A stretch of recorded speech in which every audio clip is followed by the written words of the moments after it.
Good morning students. कक्षा 7 हिंदी। आज हम दूसरी कविता तब याद तुम्हारी आती है का गान करेंगे। उसके कवि राम नरेश त्रिपाठी हैं। आप सभी ध्यानपूर्वक यह कविता का अभ्यास करेंगे। सुबह का वातावरण खुशनुमा होता है और प्रकृति का रूप रंग कण कण दर्शनीय होता है। रिमझिम बारिश में सुबह का दृश्य मनमोहक और आकर्षक होता है। प्रस्तुत कविता में इसका सुंदर वर्णन किया गया है।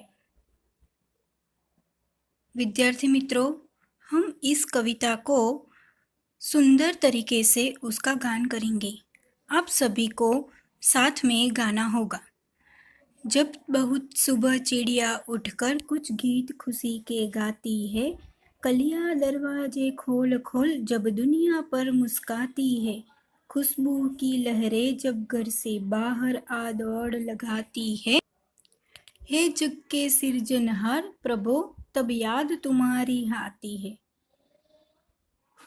जब छम छम बूंदे गिरती है, बिजली चमचम करती है, मैदानों में बनबागों में जब हरियाली लहराती है, जब ठंडी ठंडी हवा कहीं से मस्ती ढोकर आती है, हे जग के सृजनहार प्रभो तब याद तुम्हारी आती है।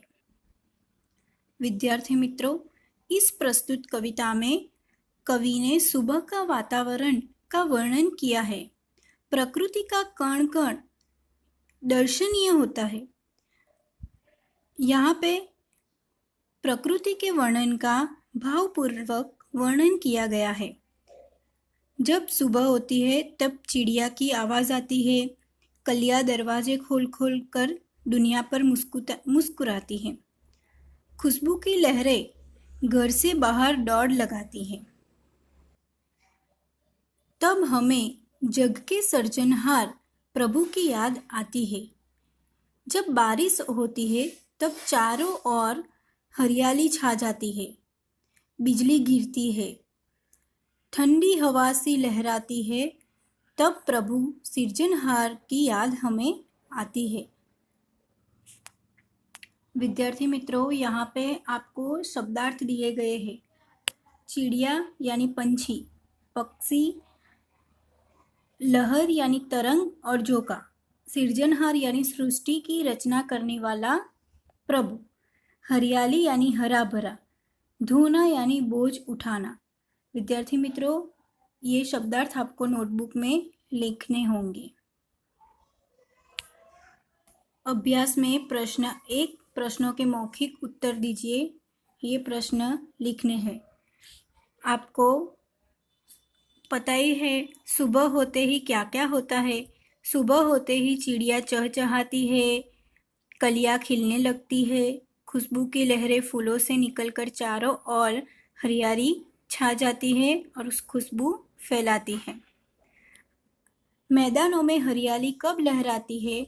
तो विद्यार्थी मित्रों, यहाँ लिखा है जब बारिश की बूंद गिरती है तब मैदानों में हरियाली लहराती है।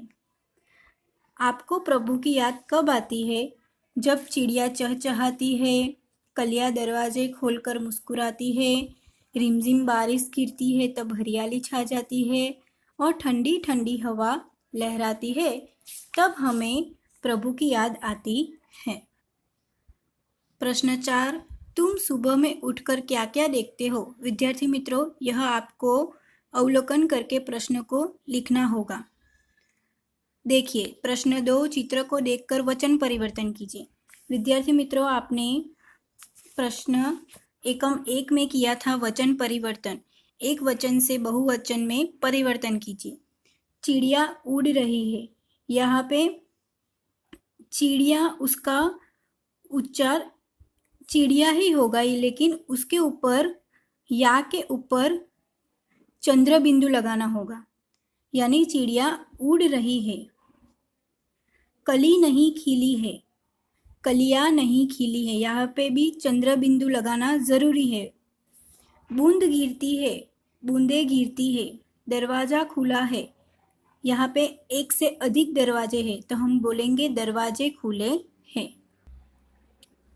प्रश्न 3, शब्दों को उचित क्रम में रखकर अर्थपूर्ण वाक्य बनाए। जैसे कि यहाँ पे है मैं फूलों भरता रंग कौन, तो ये वाक्य पूरी तरीके से बनाना है। जैसे कि फूलों में रंग कौन भरता है। इस तरह से 2 वाक्य आपको नोटबुक में बनाने होंगे। स्वाध्याय प्रश्न 1, प्रश्नों के उत्तर लिखिए। ये भी बच्चों आपको नोटबुक में लिखने हैं। प्रश्न 2, निम्नलिखित काव्य पंक्तियों का भावार्थ लिखिए। विद्यार्थी मित्रों, प्रश्न 3, समानार्थी शब्द कोष्ठक में से ढूंढकर लिखो और उसका वाक्य में प्रयोग करो। जैसे कि पहला है सुबह, तो उसका क्या होगा?